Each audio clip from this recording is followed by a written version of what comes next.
It started like any other Thursday. The winter air was cool, but not biting, and the students at Lowndes High School moved between classes. Chatting in hallways, focused on upcoming homework, football practice, and weekend plans. Kendrick Johnson was one of them, a 17-year-old sophomore with dreams of making it to college on an athletic scholarship. He was a standout athlete, fast, focused, charismatic. Everyone knew Kendrick, not just because he was good on the field, but because he was kind. Teachers spoke highly of him. Friends say he was always smiling, always hyping people up, always in motion. But on that Thursday in January, Kendrick went quiet. His mother, Jackie Johnson, expected him home that evening. When he didn't answer his phone, she started to worry. By nighttime, the worry turned to panic. She drove to the school, her headlights slicing through the dark rural roads of Valdosta, only to find no sign of her son. She filed a missing persons report that night, and in doing so began a journey no mother should ever have to endure. The next day, on January 11th, just after 10 a.m., students were walking through the old gym, a space not frequently used anymore. A place where dusty mats and unused equipment had been stored. One student noticed something odd. Inside a rolled-up wrestling mat standing vertically against the wall was a pair of socks. The mat seemed too heavy to be upright like that. A janitor was called over. Moments later, school officials arrived. Then police. Inside that mat, face down, was the body of Kendrick Johnson. Students being ushered away from the gym, a blurred view of the wrestling mats. He was upside down, his head was at the bottom, his arms were at his sides, his shoes had fallen off. One was tucked under his head like a makeshift pillow. The other lay a few feet away inside the mat. His face was swollen, and blood was visible around his nose and mouth. Initial theories swirled quickly. The local sheriff's department suggested it was a tragic accident, that Kendrick had likely dropped a shoe into the rolled-up mat and had reached in to retrieve it, getting stuck upside down and unable to breathe. But from the very beginning, things didn't feel right. Not to Kendrick's family, not to a growing number of people watching the story unfold, and not to the millions who would later come to know Kendrick's name through national news coverage, YouTube deep dives, and online outrage. This wasn't just a story about a tragic accident. This was the beginning of something much darker. A mystery tangled in silence. Secrets and a desperate search for justice. Because what happened next would raise more questions than answers. And the deeper people looked, the more disturbing the story became. Just hours after Kendrick's body was discovered, the Lowndes County Sheriff's Office held a press conference. Their explanation came swiftly and without hesitation. It was an accident, they said. Freak tragedy. Kendrick had climbed atop one of the rolled-up wrestling mats in the corner of the old gym, possibly to retrieve a shoe he'd stored there, a habit some students used to avoid paying for locker rentals. They claimed he likely dropped the shoe, tried to reach in head first, slipped, and became trapped. With his body vertical and his arms pinned at his sides, they said Kendrick suffocated, alone, helpless, stuck in a school gym overrun with silence. No signs of foul play. We are confident in our assessment, to the sheriff's department. The case was open and shut, but to Kendrick's family, something about that story felt wrong, deeply wrong. My son didn't crawl into that mat and die. Somebody did this. The autopsy only made things worse. The Georgia Bureau of Investigation conducted the official examination. Findings were shocking, not for what they said, but for what they didn't. Their ruling accidental positional asphyxia. Kendrick, they said, had gotten stuck upside down, and the blood pooled in his head, eventually cutting off oxygen.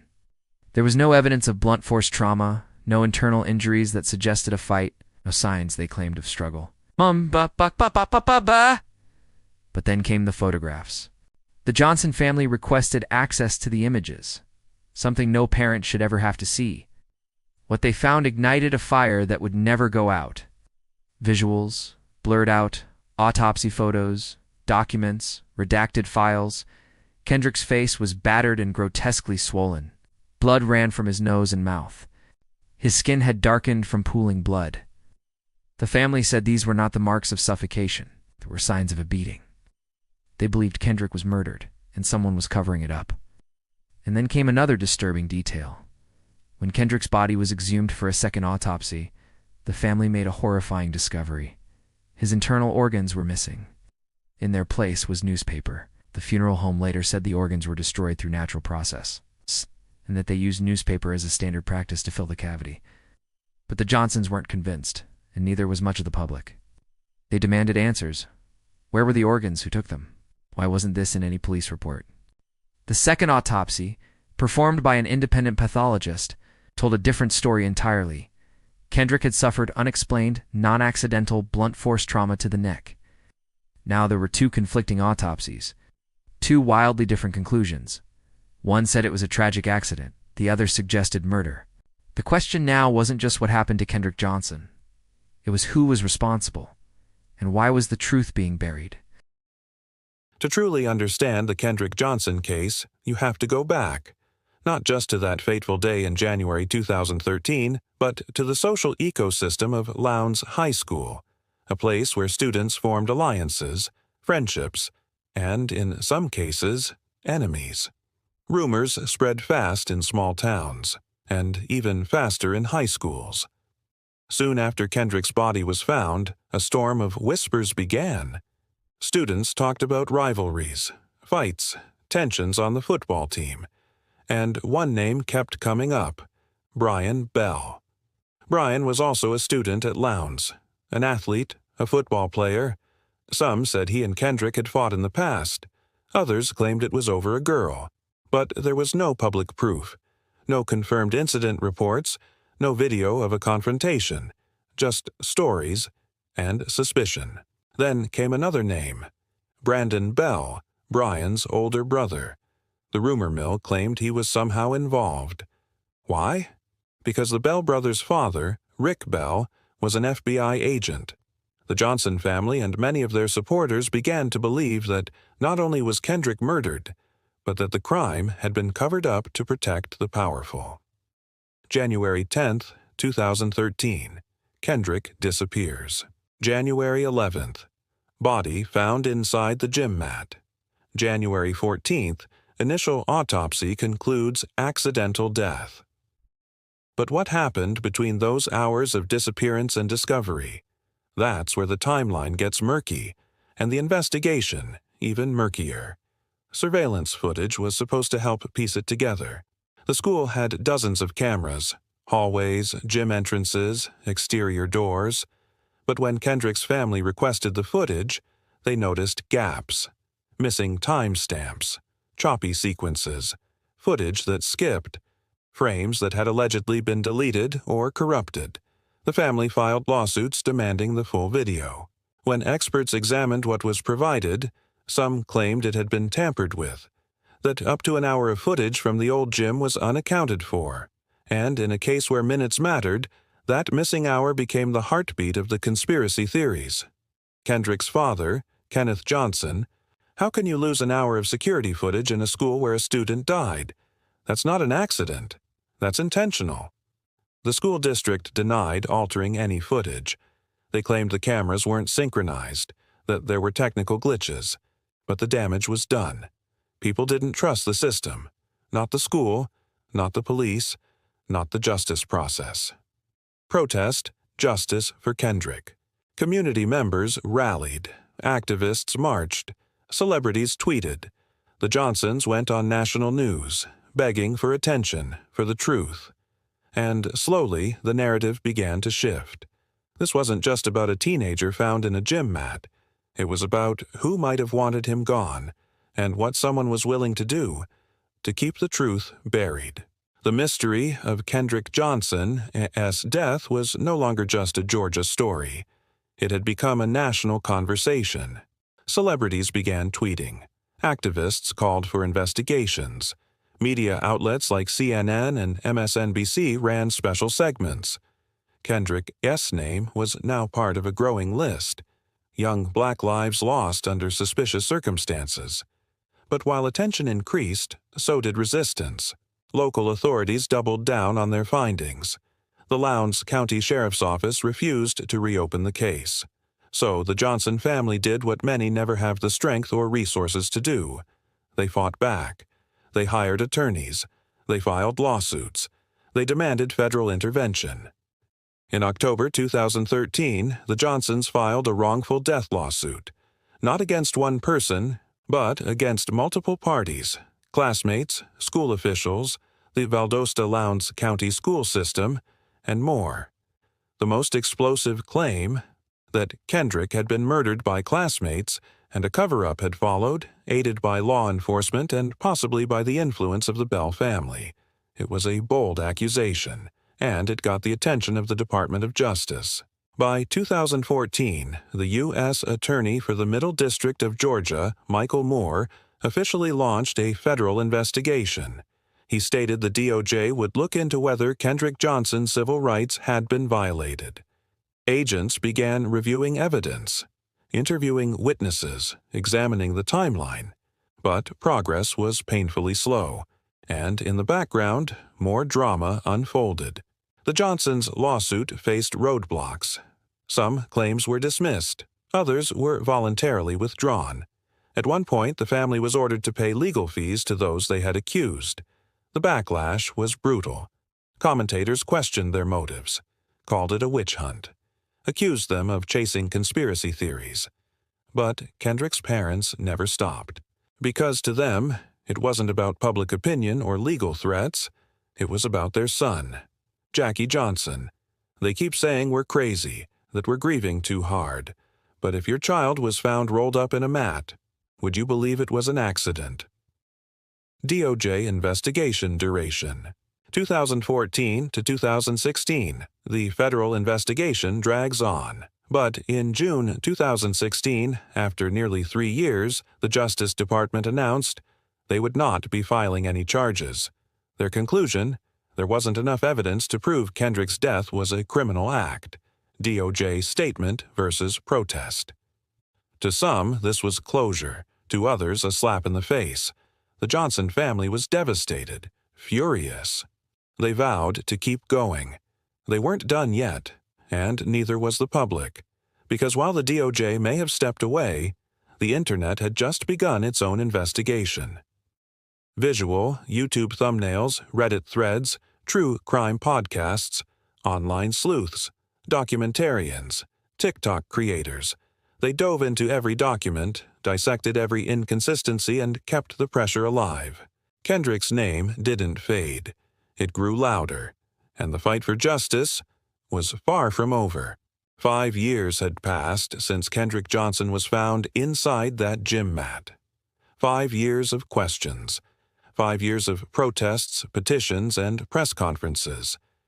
And yet, the truth still felt just out of reach. But Kendrick's parents refused to let their son's story be forgotten, not when so much still didn't make sense. Not when their gut, and every photo, file, and fragment of evidence they'd gathered, kept telling them the same thing. Kendrick did not crawl into that mat on his own. So, in 2018, in an act of extraordinary pain and persistence, Kendrick Johnson was exhumed a second time. The Johnsons ordered a third autopsy. Another independent review by forensic pathologists outside the reach of local influence. This time, the results were clearer than ever. The third autopsy concluded that Kendrick's death was the result of non-accidental, blunt force trauma. Specifically, a blow to the right neck and soft tissues, consistent with inflicted injury. This wasn't positional asphyxia. It wasn't an accident. This was violence, and to the Johnsons, it was final proof that Kendrick had been murdered. Jackie Johnson. We had to dig up our child again to prove what we already knew. Somebody killed Kendrick, and someone helped hide it. Banners saying, "Justice for KJ." Digital petitions circulating online. The new autopsy findings reignited national attention. Articles resurfaced. Documentaries picked the story back up. People were angry. Again. And with pressure building, the Johnsons made one more bold move. In March 2021, they submitted a formal request to reopen Kendrick's case, backed by the third autopsy, public support, and the growing momentum of the Black Lives Matter movement. Shockingly, after nearly 8 years, the Lowndes County Sheriff's Office agreed.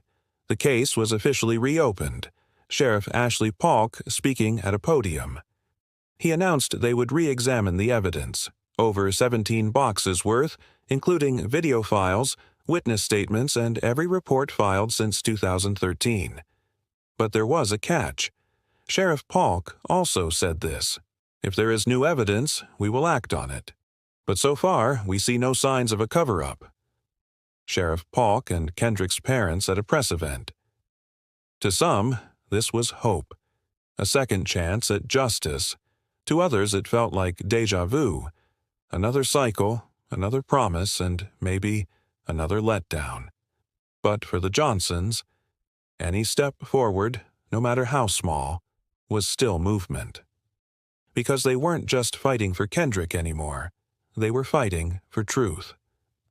In March of 2021, Kendrick Johnson's case was reopened, a glimmer of hope in a long, agonizing fight for truth. Sheriff Ashley Polk, who had retired and returned to duty, took personal responsibility for reviewing the massive case file. Over 17 boxes of evidence, over 3,000 hours of surveillance footage, dozens of interviews, lab reports, forensic logs. The world held its breath. Maybe this time they'd get the truth. Sheriff Polk promised transparency. He gave interviews, told the press he'd leave no stone unturned, and even invited the Johnson family to meet with him directly. But just a few months later, the tone shifted. In January 2022, Polk released his final report. His conclusion: "There is nothing to substantiate a homicide." Sheriff Polk reading from a statement. He dismissed the third autopsy. He said the timeline didn't support foul play.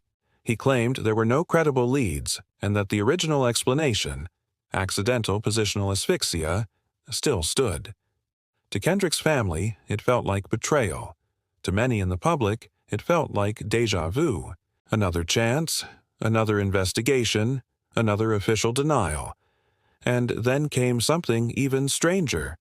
The Johnsons released a recording, a secret audio tape they say was sent to them anonymously.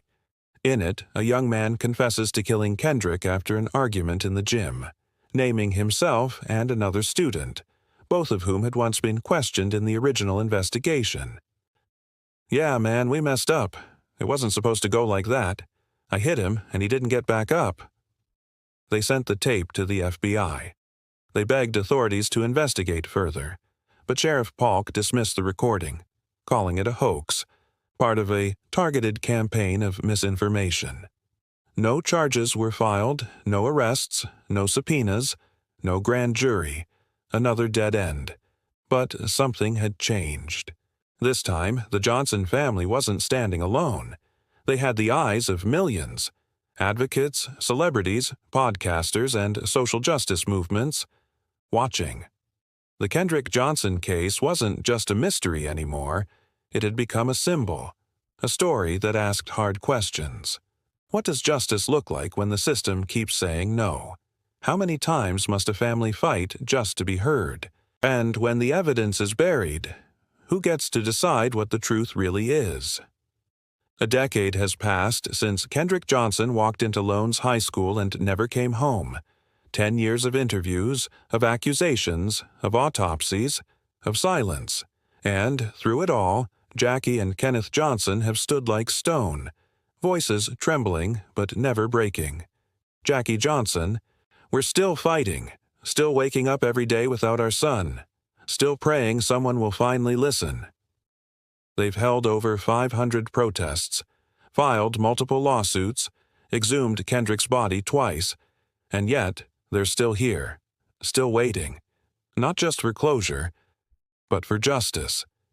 Because Kendrick was more than a headline, more than a mystery.